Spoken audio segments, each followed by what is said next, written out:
एक दिन मेरी नज़र एक बूढ़ी औरत पर पड़ी जो कि कचरे के ढेर से खाना चुन चुन कर खा रही थी। मुझे उस पर बहुत तरस आया और मैं उसे अपने घर लेकर आई। मैंने घर में खीर बनाई थी। मैंने उसी खीर खाने को दिया।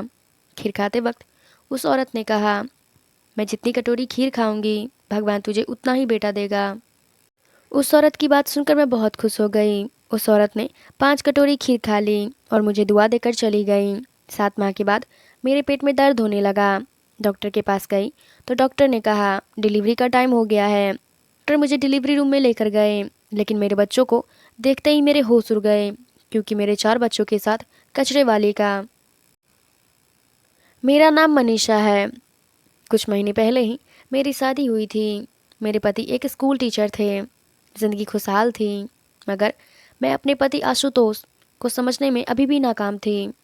वो पैसा अच्छा कमाते थे, अच्छे से रहते, मगर बच्चों का नाम सुनते ही भड़क उठते थे। जबकि मेरी ख्वाहिश थी कि मेरी शादी के कुछ दिन बाद ही भगवान मुझे एक बच्चा दे दे, क्योंकि मैंने लोगों से सुना था कि औरत की कदम ससुराल में तभी मजबूत होती है जब उसकी कोख में कोई बच्चा आ जाता है। मेरे ससुराल में सास ससुर नहीं थे, 2 जेठ और उनकी 2 पत्नियां थीं। सब अपनी जिंदगी में यूं ही मगन थे। उनको इस बात से कोई फर्क नहीं पड़ता था कि मुझे बच्चा हो या ना हो, मगर मैं अपने पति के दिल में जगह बनाना चाहती थी। लेकिन आशुतोष तो औलाद के नाम पर ही भड़क जाते थे। एक दिन मैंने आशुतोष से पूछ लिया कि वो ऐसा क्यों चाहते हैं, तो उन्होंने बड़ी तेज नज़रों से मुझे घूरते हुए कहा, मनीषा, एक बात कान खोल कर सुन लो। मुझे आज औलाद की ज़रूरत नहीं है और ना ही कभी होगी।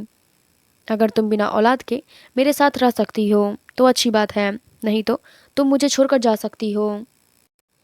मैं अजीत की बातें सुनकर रोने लगी थी। मैंने कहा, अभी हमारी शादी को वक्त ही कितने हुए हैं जो आप मुझे छोड़ने की बात कह रहे हैं। आशुतोष मुझे रोता हुआ देखकर परेशान हो गए थे। उन्होंने कहा कि मैं तुम्हें हकीकत से आगाह कर रहा हूँ, ताकि आगे चलकर तुम रोने धोने ना लगो कि आपने मेरी ज़िंदगी इतने साल बर्बाद कर दिए और हकीकत मुझसे छुपाए रखे। अब तुम पर छोड़ रहा हूँ, चाहे तुम मेरे साथ रहो या अपने रास्ते अलग कर लो। आशुतोष की बात सुनकर मैंने सोचा, एक ना एक दिन तो मैं आशुतोष को बच्चों के लिए राजी कर ही लूंगी। इसलिए मैं बोली, मैं आपका साथ चुनती हूँ। आशुतोष मुस्कुरा दिए। मैं अपने ससुराल में महज 4 महीने ही रह पाई थी कि मेरे पति आशुतोष की पोस्टिंग हमारे घर से दूसरे शहर में हो गई और मैं आशुतोष के साथ चलती आई। यहाँ आते ही मेरे पति का रवैया कुछ बदल सा गया था। हर घड़ी किसी गहरी सोच में डूबे रहते थे, ना ही हंसते थे और ना ही कोई बात करते थे। उनके इस रवैये से मैं हैरान थी। हम एक अनजान जगह पर आए थे। मुझे अपने पति के साथ की ज़रूरत थी। मेरा दिल बिल्कुल भी यहाँ पर नहीं लगता था।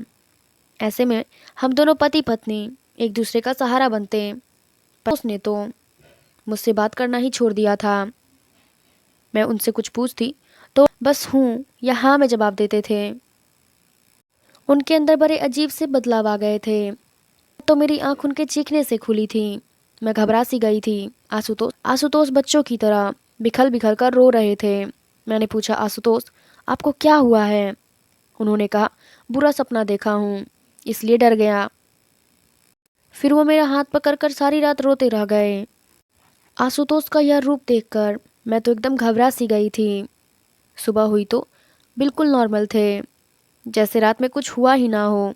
मैंने उनसे पूछा कि आशुतोष, रात में आपको क्या हुआ था? तो उन्होंने कहा, कुछ नहीं हुआ था, तुम इस मामले में ज़्यादा परेशान मत हो।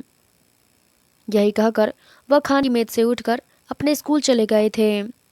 उस दिन से मैं हरदम परेशान और उदास रहने लगी थी। आशु आशुतोष का ट्रांसफ़र हुए कुछ ही हफ्ता हुआ था।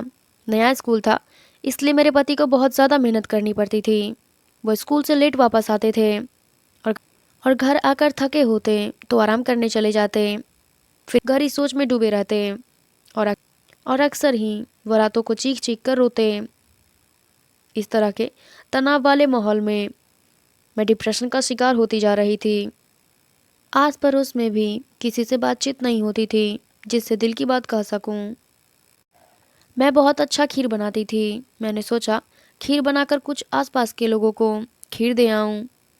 थोड़ी जान पहचान तो हो जाएगी और यहाँ पर रहना आसान हो जाएगा।